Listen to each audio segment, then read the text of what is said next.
मी सहाय्यक पोलीस निरीक्षक योगेश गायकवाड दिनांक 25/8/2024 रोजी फिर्यादी प्रकाश बाबूराव भुसारे यांनी दिलेल्या तक्रारीवरून सिडको पोलीस ठाण्यास गुन्हा नोंद करण्यात आला होता।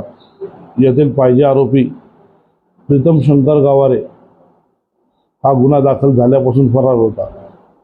त्याच्या मोबाईलचा CDR आरोपीच्या नातेवाईकांकडे केलेल्या तपासावरून आरोपी हा आज दिनांक 28/8/2024 रोजी त्याच्या नातेवाईकांकडे पाडेगाव या ठिकाणी येणार असल्याची माहिती मिळाली होती।